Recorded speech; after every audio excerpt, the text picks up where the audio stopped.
जैसे कि यहाँ पर एक ट्री है, अब यहाँ एक सवाल आ सकता है कि इस ट्री में फिर हाईएस्ट डिग्री, इस ट्री का हाईएस्ट डिग्री क्या होगा, क्योंकि लास्ट क्लास में हमने इस तरीके से बात किया था कि अगर किसी नोड के सबसे ज्यादा डिग्री होता है तो वो उस ट्री का हाईएस्ट डिग्री माना जाएगा। इनको सिबलिंग्स बोलते हैं, ये जो ब्रदर्स है ना, लास्ट क्लास में जो मैं ब्रदर्स बोल रहा था, इनको सिबलिंग्स बोलते हैं। ये दोनों सिबलिंग्स हुए, ये दोनों सिबलिंग्स हुए, ये दोनों सिबलिंग्स नहीं है क्योंकि ये अलग ब्रांच है, ये अलग डायरेक्शन से आ रहा है और ये अलग डायरेक्शन से आ रहा है। चलो जो भी है, अभी सवाल ये है कि इस ट्री के अंदर इस ट्री का हाईएस्ट डिग्री क्या होगा, क्योंकि यहाँ पर तो सारे नोड सेम है, सभी के पास दो दो चाइल्ड है, दिख रहा है, तो इसका आंसर है 2, हाईएस्ट डिग्री होगा इसका 2।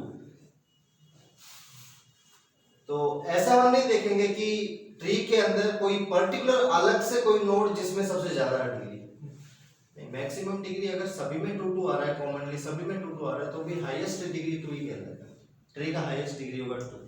ठीक है, ये हमने एक चीज क्लियर किया। और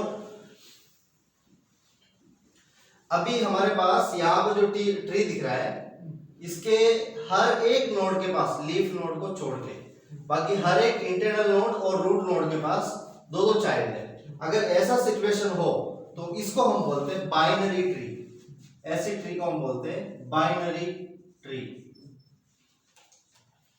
अब यहां पर एक सवाल भी हो सकता है, सवाल ये है कि तो फिर क्या अगर किसी एक में एक नोड कोई एक ऐसा इंटरनल नोड जिसके पास सिर्फ एक ही चाइल्ड हो, तो क्या इसको बाइनरी ट्री नहीं बोलेंगे?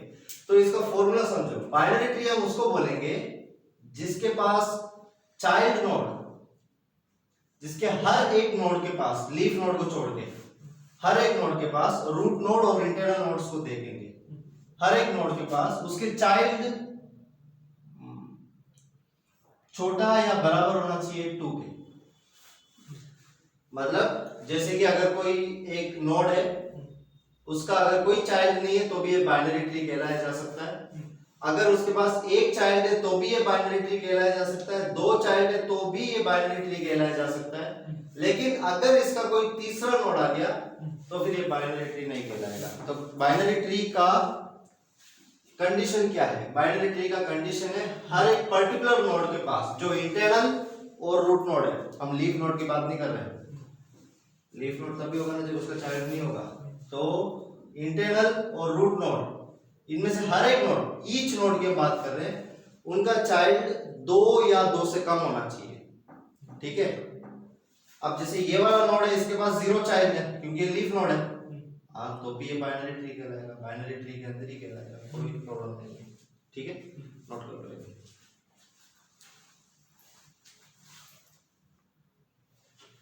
अब ये ऐसा इसलिए है क्योंकि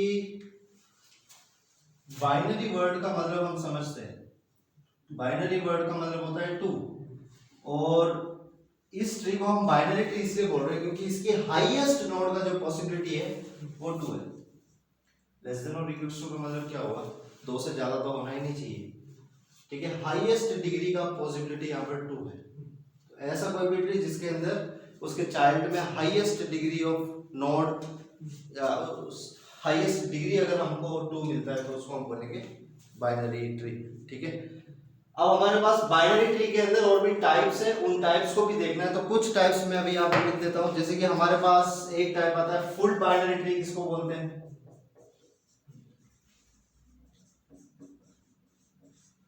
और उसके बाद हमारे पास है complete binary tree, strict binary tree.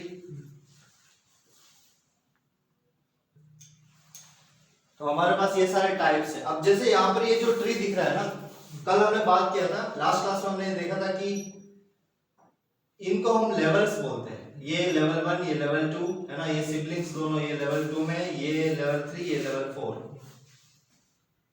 तो यहाँ पर ये सारे लेवल्स हैं। अब जब ट्री को बनाओगे तो ये लेवल्स को कंप्लीट करते हुए अगर आप बनाओ, कंप्लीट करते हुए अगर आप बनाओ, मैं बोल रहा हूँ कंप्लीट करते हुए, मतलब कंप्लीट हुआ नहीं है, तो उसको कैसे बनाएंगे? देखो ध्यान से देखो कैसे हम बनाएंगे इसको, कंप्लीट करते हुए कैसे बनाएंगे। तो ट्री को बनाते टाइम पे एक चीज का ध्यान रखना है, हम लेफ्ट टू राइट कंप्लीट करेंगे। पहले जैसे कि ये रूट नोड बना दिया, अब ध्यान से देखो, अपन राइट साइड का चाइल्ड हम पहले नहीं बनाएंगे, हम लेफ्ट साइड का चाइल्ड बनाएंगे, फिर राइट में जाएंगे, मतलब कि हम लेफ्ट टू राइट कंप्लीट कर रहे हैं। अब मैं जब दूसरी लेवल में आऊंगा, इसका दूसरा लेवल ये है, तो तीसरा लेवल में जब मैं आऊंगा तो लेफ्ट से राइट की तरफ कंप्लीट करता हुआ बनाऊंगा। मैंने कैसे बनाया, यहाँ पे पहले इसको बना, फिर पहले इसको बनाया, फिर इसको बनाया, फिर इसको बनाया, मैं लेफ्ट टू राइट इसको बना रहा हूं। अब यहां पर मैं जब बना रहा हूं, देखो यहां पर क्या मैंने इसको पूरी तरीके से बनाया, क्या ये फुल है, क्या मेरा सवाल है, क्या ये फुल है क्या, मतलब यहाँ ये पूरा मैंने भर दिया क्या, नहीं भरा ना, तो ये फुल बाइनरी ट्री नहीं कहलाएगा। अभी जो ये बना है ये फुल बाइनरी ट्री नहीं कहलाएगा, पर ये कंप्लीट बाइनरी ट्री जरूर है, ये एक कंप्लीट बाइनरी ट्री है, क्योंकि हम इसको लेवल कंप्लीट करते हुए बना रहे हैं। अगर यहां मैं नहीं बनाता तो फिर इसको कंप्लीट बाइनरी ट्री नहीं कह सकते, क्योंकि ये कंप्लीट नहीं है, कुछ इनकम्प्लीट है। कंप्लीट और इनकम्प्लीट का मतलब क्या है, नोट्स, अगर किसी को बोला कि आपके नोट्स कंप्लीट नहीं है, मतलब ये कि उसने कुछ अधूरा छोड़ रखे हैं, तो अभी तक जहां चल रहा है उसके अंदर उसने कुछ अधूरा अगर छोड़ रखे हैं तो कंप्लीट नहीं है, इनकम्प्लीट है, तो ये इनकम्प्लीट होगा, इनकम्प्लीट।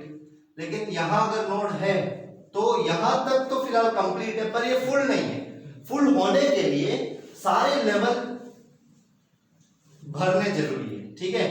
अब अगर मैं ये वाला लेवल भी पूरा भर दूं, जैसे इस तरीके से, ये बहुत ध्यान से समझना, क्योंकि अब आगे जाकर के हमारे पास हीप डेटा स्ट्रक्चर आएगा और वहां पे कंप्लीट बाइनरी ट्री का कांसेप्ट आना जरूरी है, और हीप सॉर्टिंग में भी ये बहुत जरूरी है। तो अब जाके इसको मैं बोल सकता हूं फुल, ये फुल बाइनरी ट्री। एक और चीज ध्यान रखना, अगर कोई बाइनरी ट्री फुल है तो वो तो कंप्लीट तो है ही है, समझ रहे हो, कंप्लीट तो वो है ही, मतलब इसको मैं चाहूं तो कंप्लीट बाइनरी ट्री भी बोल सकता हूं, फुल भी बोल सकता हूं। लेकिन अगर मान लो ये वाला नोड नहीं है तो मैं इसको कंप्लीट बोल सकता हूं, कंप्लीट बाइनरी ट्री बोल सकता हूं, पर फुल में नहीं बोल सकता, क्योंकि फील्ड नहीं है ना, सारे लेवल्स फील्ड नहीं है। समझ में आ गया? तो फुल में और कंप्लीट में कोई कंफ्यूजन है क्या? कंप्लीट को कई बार ऑलमोस्ट कंप्लीट भी बोल सकते हैं, आप चाहो तो कंप्लीट बाइनरी ट्री के आगे एक ब्रैकेट लगा के लिख देना ऑलमोस्ट कंप्लीट बाइनरी ट्री, मतलब ये है कि ऑलमोस्ट कंप्लीट ही है, अब कुछ नोड और बाकी है, एक और लेवल कंप्लीट हो जाएगा, नोट कर लो।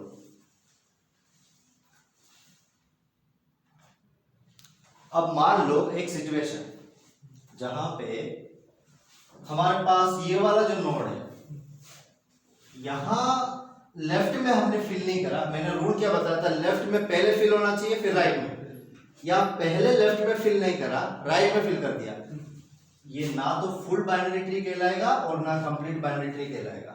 फुल बाइनरी ट्री के लिए तो एक बात फिक्स है, सारे कंप्लीट होना चाहिए, सारे कंप्लीट होने के लिए इनकम्प्लीट कैसे रह गया। दूसरा, कंप्लीट के लिए तो कंप्लीट होना चाहिए, तो इनकम्प्लीट है, तो कंप्लीट कैसे बोल सकते हैं इसको?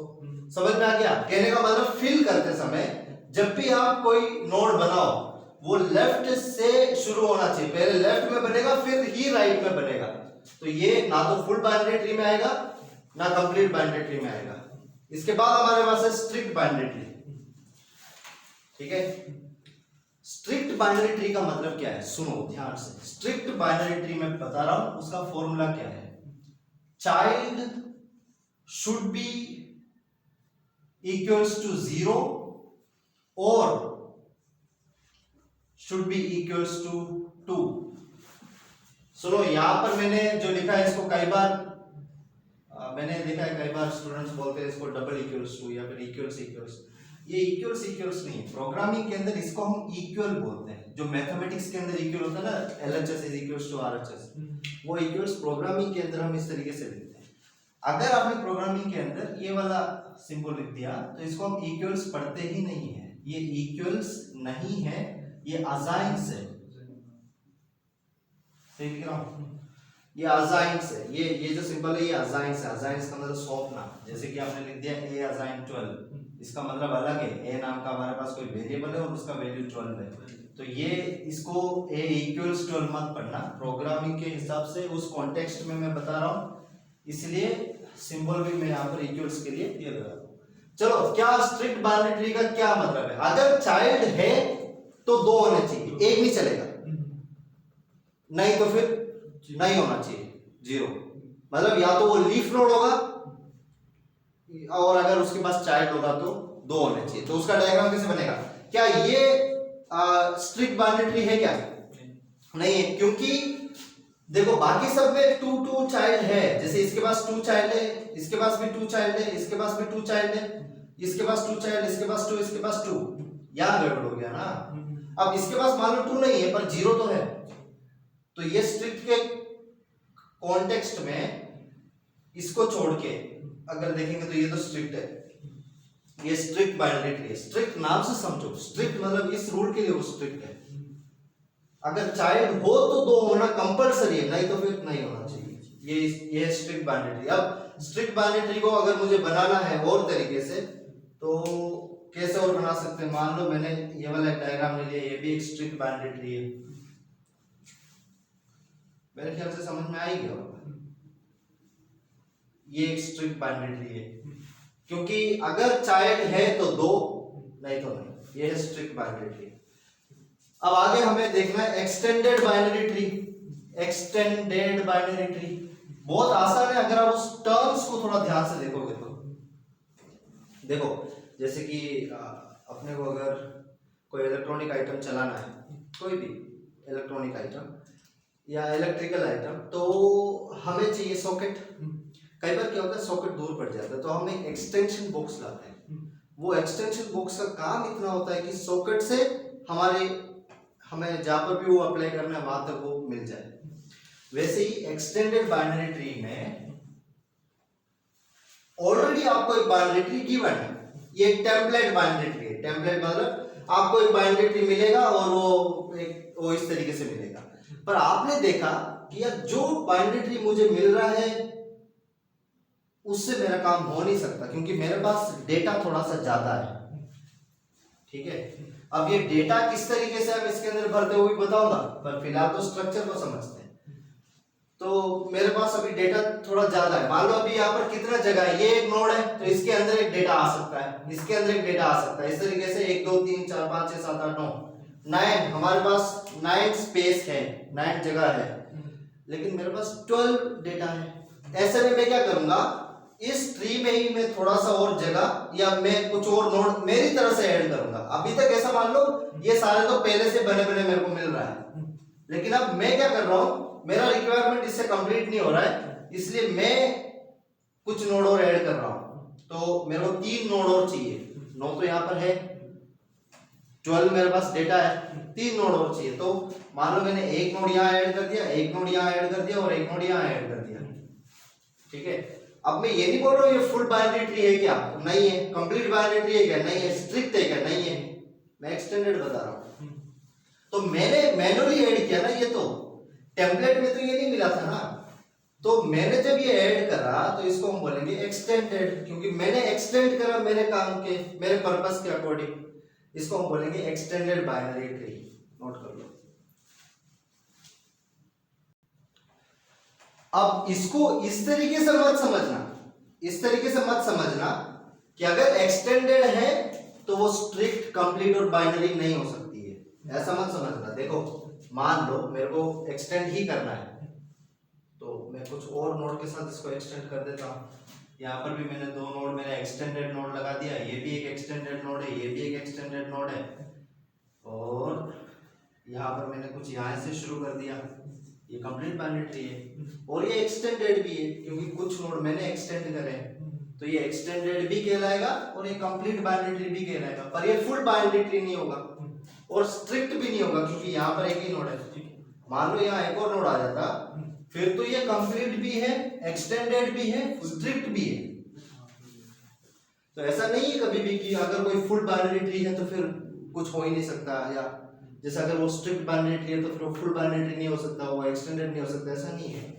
सेम टाइम वो मल्टीपल प्रॉपर्टीज को भी इनहेरिट कर सकता है। ठीक है, एक्सटेंडेड तो समझ में आ गया होगा। इसके बाद है हमारे पास बाइनरी सर्च ट्री। तो नेक्स्ट हम देखेंगे binary search tree. Binary search tree को समझने से पहले हमको ये देखना पड़ेगा हमारे पास अगर कुछ डेटा है उसको नोड के अंदर किस तरीके से रखते हैं। तो मैं यहाँ पर एक नोड बना रहा हूँ और इसी तरीके से कुछ नोड्स में बना लेता हूँ। अच्छा मुझे बताओ, अभी जो मैंने बनाया ये कौन सा टाइप का ट्री होगा? ये होगा कंप्लीट बाइनरी ट्री, या फिर इसको हम बोल सकते हैं ऑलमोस्ट कंप्लीट बाइनरी ट्री। हाँ ठीक है, ऑलमोस्ट कंप्लीट बाइनरी ट्री। ठीक है, तो हमें अगर कोई डेटा रखना है, जो भी डेटा हमें रखना है हम इस नोड के अंदर रखेंगे। तो यहाँ पे अगर मेरे को अल्फाबेट्स रखना है तो मैं A, X, Z, Y, V, W कुछ भी इस तरीके से अल्फाबेट्स में स्टोर रख सकता हूँ। बस हम उस तरीके का डेटा टाइप ले लेंगे, कैरेक्टर डेटा टाइप बना देंगे वेरिएबल्स।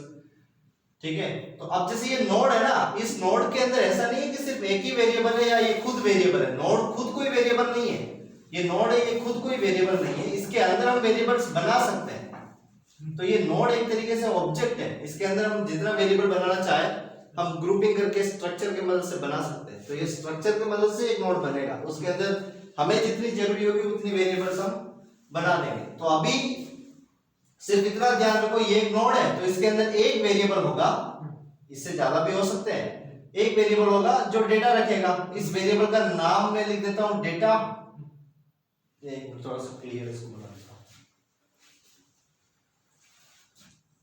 तो यहाँ पर हमारे पास एक नोड है और यहाँ पर हमारे पास एक वेरिएबल है डेटा नाम से।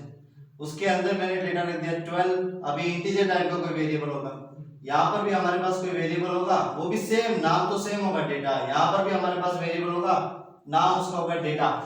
जरूरी नहीं है डेटा रखो, इसका नाम चाहो तो आप इन्फो रख दो या कुछ और भी नाम रख सकते हो। ठीक है, पर अगर एक के अंदर आपका इंटीजर वैल्यू स्टोर हो रहा है तो सब में इंटीजर इंटीजर ही हो गए। यहाँ पर मेरे पास डेटा है, यहाँ पर भी मेरे पास डेटा है। अब ये बनाने में थोड़ा सा लंबा टाइम लगता है क्योंकि मेरे को वेरिएबल भी बनाना पड़ रहा है और उसके अंदर डेटा भरना पड़ रहा है। तो अगली बार से जब मैं बनाऊंगा तो ये वेरिएबल नहीं बनाऊंगा। तो 12, 6, 9, 7, 3, 4 ऐसे कोई रैंडम वैल्यूज मैंने स्टोर कर दिया।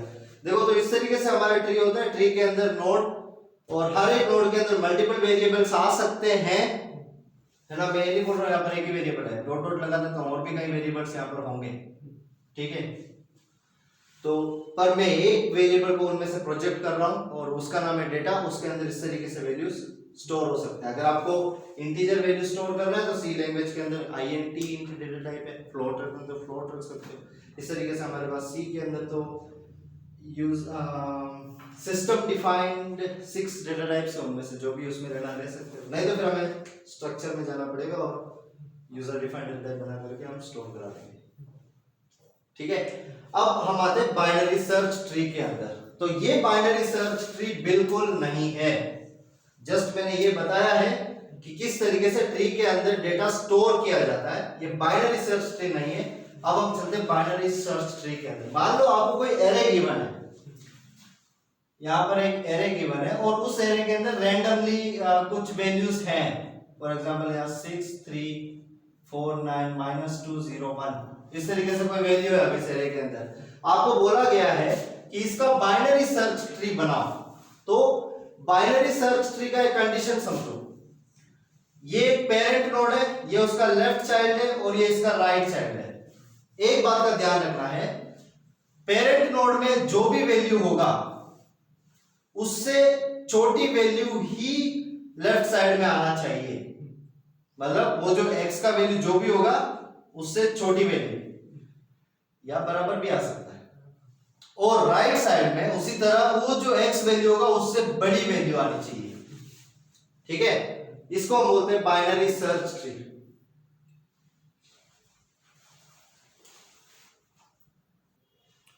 तो बाइनरी सर्च ट्री के अंदर लेफ्ट साइड में जो वैल्यू होगा, पेरेंट नोड के वैल्यू को हम पहले कंपेयर करेंगे। इसके अंदर क्या वैल्यू है, जो भी वैल्यू उससे छोटी वैल्यू होनी चाहिए और उससे बड़ी वैल्यू होनी चाहिए राइट में। हाँ, बराबर भी, बराबर अगर कोई वैल्यू है, मान लो x के बराबर ही कोई दूसरा वैल्यू, आप उसको भी पुट करना है तो कहाँ लेफ्ट में पुट करेंगे, राइट में पुट करेंगे।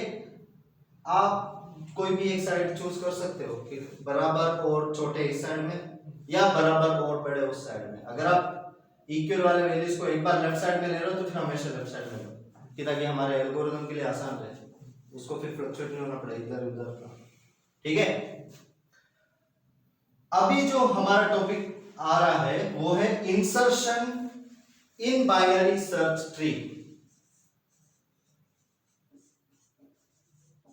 हमारे पास एक एरे है गिवन और हमें एक बाइनरी सर्च ट्री में उस वैल्यूज को रखना है। तो सुनो, सबसे पहला हम नोड बनाएंगे, उसके अंदर वेरिएबल होगा रिक्वायर्ड। मैं अब वेरिएबल नहीं बनाऊंगा, सीधे डेटा लिख दूंगा। सबसे पहले जो डेटा हमें मिल रहा होगा उसको वहां पर प्लेस कर दो, पर जो रूल के अकॉर्डिंग हम चलेंगे उसको ध्यान रखना, क्योंकि वो ही फिर बाइनरी सर्च ट्री कहलाएगा। नहीं तो आपका बाइनरी ट्री बन सकता है, कोई दूसरा बन सकता है, बाइनरी सर्च ट्री नहीं बनेगा। यहाँ पर टर्म सर्च को ध्यान दो, ये हम इसलिए बना लेंगे ताकि सर्च इजीली हो जाए। तो बनाते टाइम ही हम इस चीज का ध्यान रखते हुए बना रहे हैं। जब हम सर्च करेंगे, जब हम ट्रैवर्सल करेंगे, सर्च करेंगे, तब वो बन जाए, तो तब वो सर्च हो जाए। ठीक है, हमारा 6 वैल्यू इंसर्टेड है। नेक्स्ट वैल्यू कौन सा है? 3। अब हमें 3 अगर इंसर्ट करना है, सबसे पहले 3 को हम कंपेयर करेंगे यहाँ पे जो वैल्यू होगा उससे, 6 के साथ। ठीक है, तो 6 से कंपेयर करेंगे। 3 छोटा है या बड़ा है? छोटा है। अगर छोटा है तो लेफ्ट साइड में नोड बना करके वहां 3 को इंसर्ट करेंगे। फिर हमारे पास नेक्स्ट वैल्यू आ रहा है 4, तो हमारा अब करंट वैल्यू है 4। अब 4 को इंसर्ट करना है, तो 6 से सबसे पहले 4 को कंपेयर करेंगे। 6 से बड़ी वैल्यू है 4 या छोटी? जो हमें पता चला है तो 4 तो छोटी वैल्यू है। तो लेफ्ट साइड में जाओ, यहाँ पर 3 है, यहाँ पर भी हम नहीं पुट कर सकते, कोई बात नहीं, वहां पर जो भी वैल्यू होगा उससे कंपेयर करो 4 को। 4 बड़ी है या छोटी है? अगर 4 बड़ी है तो इसके राइट में जाएगा, छोटी है तो इसके लेफ्ट में जाएगा, क्योंकि 4 बड़ी है 3 से, तो इसके राइट में 4 चला जाएगा। उसके बाद हम आगे नेक्स्ट वैल्यू को लेंगे 9 को कंपेयर करेंगे पहले 6 से। 9 बड़ी वैल्यू है, मतलब कि 6 के राइट साइड में जाना चाहिए। तो ये सिंपल प्रोसेस है, बस ये कांसेप्ट आना चाहिए और सारा पूरा बाइनरी सर्च ट्री बन जाएगा। उसके बाद -2 हमें पुट करना है। अब देखो 6 से कंपेयर करो पहले, तो -2 को, छोटी वैल्यू है तो लेफ्ट साइड में जाओ, पर लेफ्ट साइड में हम पुट नहीं कर सकते, यहाँ ऑलरेडी वैल्यू है। अगर ऑलरेडी वैल्यू है तो जो वैल्यू है उससे कंपेयर कर लो -2 को, तो 3 से भी छोटी है। अगर बड़ी होती तो हम राइट साइड में जाके फिर 4 से कंपेयर करके आगे बढ़ाते, लेकिन 3 से भी छोटी है तो 3 के लेफ्ट साइड में -2 आ जाएगा। उसके बाद हमारे पास 0 है, तो 0 को हम ले लेते हैं। 0 को 6 से कंपेयर करेंगे। 6 से 0 छोटी वैल्यू है, लेफ्ट साइड, यहाँ पर पुट नहीं कर सकते 0 को, यहाँ वैल्यू है तो 3 से भी कंपेयर करेंगे। 3 से भी छोटी है तो यहाँ पर, यहाँ पुट नहीं कर सकते हम, क्योंकि यहाँ ऑलरेडी एक डेटा है, तो हम कंपेयर करेंगे 0 को -2 से। -2 से तो 0 बड़ी वैल्यू है, तो 2 के मतलब -2 के राइट साइड में आएगा 0 को, -2 के राइट साइड में आ जाएगा 0। नेक्स्ट हमारे पास 1 है। तो ऐसा एक एरे गिवन होगा और आपको बोला जाएगा कि बाइनरी सर्च ट्री उससे बनाओ। तो बहुत सिंपल है, बस वो मेथड को याद रखो, छोटी वैल्यू तो लेफ्ट, बड़ी वैल्यू तो राइट। अगर इक्वल वैल्यू इसके बीच में आ जाए फिर क्या करोगे? फॉर एग्जांपल मैं यहाँ पर एक और -2 लेना चाहूंगा, क्योंकि हमारे पास -2 है, ये कहीं ना कहीं आएगा। अभी 1 ले लेते हैं हम एक बार। 6 से कंपेयर करेंगे, छोटी वैल्यू है। 3 से कंपेयर करेंगे, छोटी वैल्यू है। -2 से कंपेयर करेंगे, बड़ी वैल्यू है। 0 से कंपेयर करेंगे, बड़ी वैल्यू है, तो बड़ी वैल्यू तो वो राइट साइड में आएगा। ठीक है, फिर हमारे पास है -2, तो -2 को सबसे पहले 6 से कंपेयर करेंगे, छोटी वैल्यू, 3 से कंपेयर करेंगे और छोटी वैल्यू, बराबर। अब अगर वो बराबर है -2, तो हम उसको किसी भी साइड ले सकते हैं, या तो राइट साइड में या लेफ्ट साइड में। अभी हम इसको सेट कर देते हैं लेफ्ट साइड के लिए, और यहां पर हम चाहे तो इसको -2 को स्टोर करा सकते हैं। नोट करो,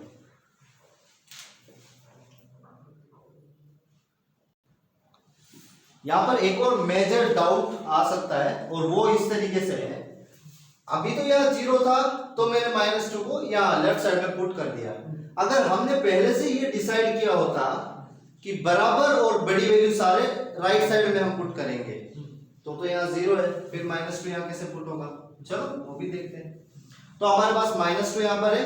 हम ये डिसाइड कर रहे हैं कि बड़े वैल्यू के साथ बराबर वाले वैल्यूज भी, मतलब अगर ये पेरेंट नोड है तो उससे छोटे वैल्यूज तो लेफ्ट साइड में होंगे, लेकिन बड़े वैल्यू और बराबर वाले वैल्यू राइट साइड में है। इस सिचुएशन में यहां हम कैसे इंप्लीमेंट करेंगे? -2 को पहले 6 से कंपेयर करेंगे, छोटी वैल्यू है 3, यहां पुट नहीं कर सकते क्योंकि डेटा है, तो -2 को 3 से कंपेयर करेंगे।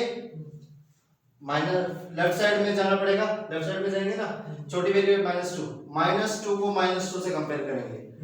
इक्वल है तो हम कहाँ लेके जाएंगे इसको, राइट साइड में लेके जाओ, कोई बात नहीं। अब यहाँ पुट करने के लिए किसने बोला, यहाँ अगर डेटा तो कंपेयर करो ना, हमारा तो वही लॉजिक चलेगा, कंपेयर करेंगे और पता चलेगा -2 0 से छोटा है तो यहाँ पुट हो जाएगा, इसमें कहाँ डाउट है। तो हमारे पास बाइनरी सर्च ट्री का लॉजिक बना हुआ है, ये इसका लॉजिक है, इसका कंसेप्ट है। नेक्स्ट प्रोग्राम में हम देखेंगे प्रोग्रामिंग इंप्लीमेंटेशन कैसे होगा, मतलब प्रोग्राम के अंदर बाइनरी सर्च ट्री का नहीं देखेंगे नेक्स्ट वीडियो में, वो तो थोड़ा सा अभी आगे होगा, लेकिन बाइनरी ट्री का, बोल रहा हूँ बाइनरी ट्री का प्रोग्रामिंग इंप्लीमेंटेशन देखेंगे नेक्स्ट वीडियो।